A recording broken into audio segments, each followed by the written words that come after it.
Ang report na isandig ta sa investigasyon sa National Bureau of Investigation.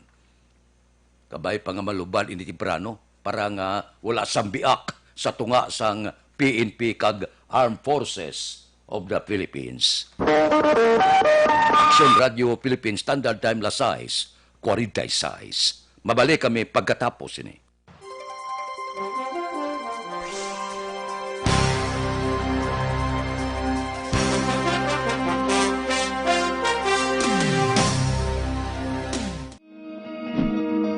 Para labanan ang banta ng COVID-19 sa ating bansa, mahalaga ang kooperasyon ng bawat isa.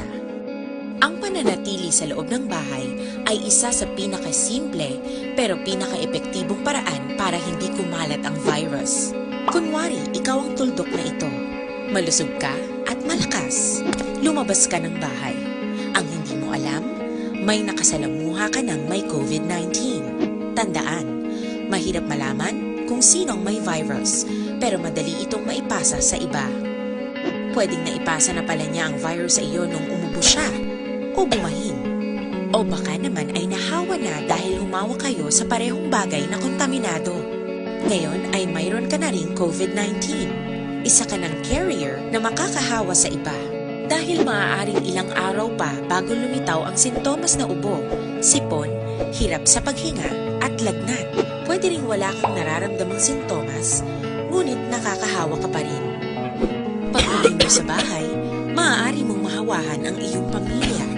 Kasama na rito ang lolo at lola mo o ang mga magulang mo na may edad. Sila ang may pinakamahina na depensa laban sa virus. Ang mga may sakit sa puso, diabetes, high blood, at iba pang pre-existing conditions at mga buntis, mahina ang panlaban sa COVID-19. Kapag na-infect ang taong mahina ang immune system, posibleng magkaroon siya ng malalang karamdaman at kailanganing dalhin sa ospital. Sa patuloy na paglabas ng bahay at pagpunta sa pampublikong lugar, tinatayang maaari kang makahawa ng 3 pang tao at sila makakahawa ng mas marami pang iba. 20% ng mga nahawa ay maaaring maospital at dadami ng dadami ito habang mas kumakalat pa ang virus. Bukod sa dumaraming COVID-19 patients, marami pang ibang may sakit ang nasa mga pagamutan. Ang mga pasyenteng malubhang-malubha na ang karamdaman, hindi na maaasikaso. Wala ring lugar para sa mga pasyenteng may ibang karamdaman. Kaya nating iwasan ang patuloy na pagkalat ng COVID-19 kung iisipin natin ang kapakanan ng iba. Kailangan nating isipin at kumilos na parang bitbit na natin ang virus para hindi ito kumalat pa sa iba. Sundin ang social distancing. At hanggat maaari, manatili sa loob ng bahay. Kung talagang kinakailangang lumabas, panatilihin ang 1 metrong layo sa ibang tao. Maging malinis din sa katawan at sa kapaligiran. Parating maghugas ng kamay gamit ang sabon at tubig. At i-disinfect ang mga bagay na madalas hinahawakan. Ang mahalaga, mapabagal natin ang pagkalat ng COVID-19. Action Radio Philippine Standard Time, Lasais 49 na, Federal Lending Corporation kag Metropole Lending Corporation. Wala untat, padayon nga panawagan nga nagabaton na loan application kag loan renewal. So apply na kamo, kung luyag kamo magparinyo, subong na. Langkoy man ang pagpahibalo nga kung mag-loan ka, diri kita sa masyado kanubo sa ka, hapos bayaran, hindi ka mag-antos bala. Kung mag-loan ka, para sa chattel, ATM loan ninyo, business loan, salary loan, bonus loan, real estate, mortgage, car or truck financing, GSIS, SSS pension loan, agricultural loan, parehas ang crop loans, allotment loan, housing loan for construction or renovation, dire kamo kay masyado kanubo saka sa Federal Lending Corporation. Bisitahin sila, 2nd floor Carmen Building, Lisares Avenue, Bacolod City. Kontaka sila 0922-294-6862 or 0905-438-9450. I-email sila federlip17@yahoo.com. Facebook, Federlip Lending Corporation. May mga satellite man sila nga opisina sa corner yung Kidalan Goria, La Carlota City. Kontak lang 0908-447-1495. May araman sa Dalan Mabini, Sonpordas 8, Talisay City. Kontak lang 0947-605-5543. So, kung mag-loan ka, subong na. Federal Lending Corporation, second floor Carmen Building, Lisares Avenue, Bacolod City. Aksyon Radio Philippine Standard Time, Lasay 51.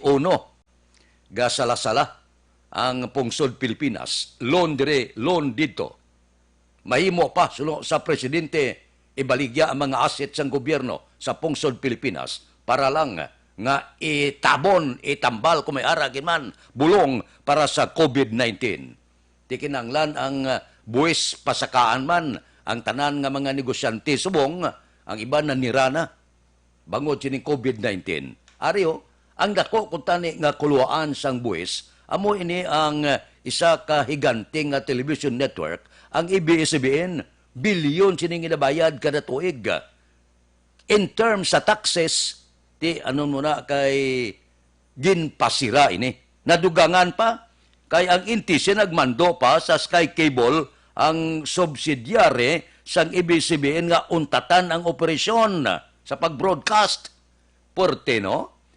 Grabe, tigaling, bangod sa bugal, wala ta kabalo kung matuod gid, nga franchise gid ang kabagdanan, kay man ang ABS-CBN, dugay na yung nag-file mo, nga dapat tagaan sila franchise, pinungkuan ka kongreso, karon niya, ang ABS-CBN niya, among nag-antos sa sala sang Congress, nga pinungkuan nila, nga wala laging talakay. Dapat nagligad pa ni nga mga tinuig. Nag-file ang among television network. Karon no, bago lang, nag-expire lang, wala na tandog, sira, kag linibong nawad-an trabaho, milyon kag bilyon man ang naduwa nga buwis sa gobyerno. Buga lang ini.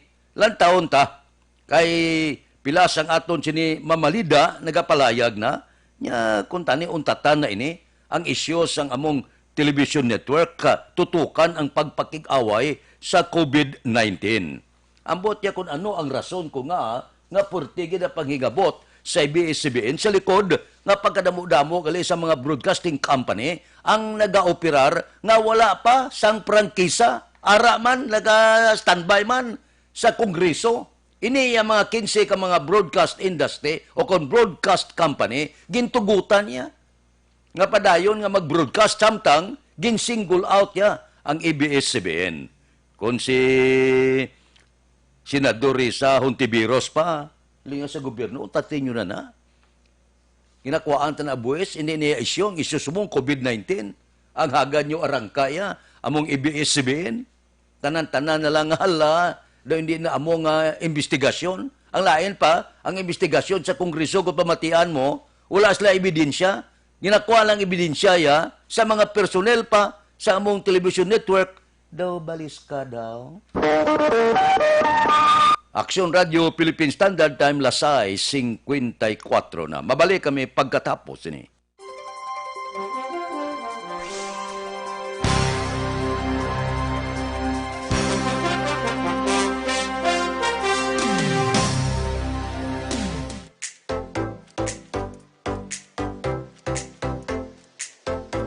Mga ka-aksyon, madamo sa naglaylay na pamaagi ang protektahan ng imong kaugalingon batok sa novel coronavirus 2018 o ng COVID-19. Isa sa mga pinaka-importante ang regular, safe, and effective hand hygiene gamit ang habon kag tubig o ng alcohol-based hand rub. Yan ang proseso sa paghugas ng gamot na rekomendado sa World Health Organization.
maka-aksyon, hindi mo ng WHO Safe Hand Challenge agad may handa sa Coronavirus 2019. Padayon mga ka-aksyon.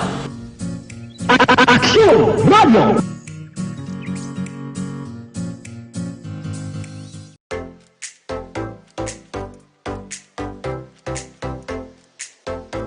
Mga ka-aksyon, madamo sa naglaylay na pamaagi ang protektahan ang imong kaugalingon batok sa novel coronavirus 2018 o ng COVID-19.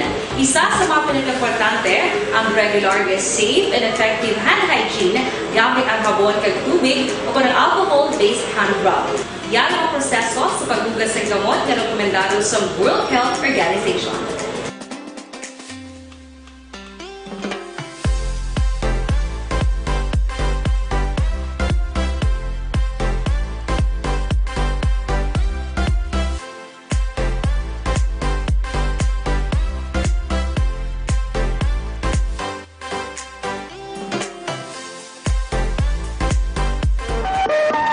Aksyon Radio Philippine Standard Time, lasay 58 na. Sa wala pa kita magtakop, nagapahibalo kita, ginapaksyonan nga ang lubong ni Wilfredo Babes Yukon karon nga adlaw, alauna karon sa hapon sa Valley of Peace Memorial Park. Ang nagapahibalo sini, ang nagapaksyon, Pamilya Yukon. Aksyon Radio Philippine Standard Time, lasay 58 na, standby na. Sa aton Aksyon Balita Morning Edition, liwat magadulong sa aton sa mga balita lokal, national, international, sports, kag artista. Upod kita. Kay Aksyon Boy Duran, kag Aksyon Eden Aboso, Aksyon Fred Salanga, una sa balita, una sa aksyon, sa Bacolod, Aksyon Radio. Aksyon Radio! Manila Broadcasting Company. Sa balita, komentaryo. Manila Broadcasting Company. Sa balita.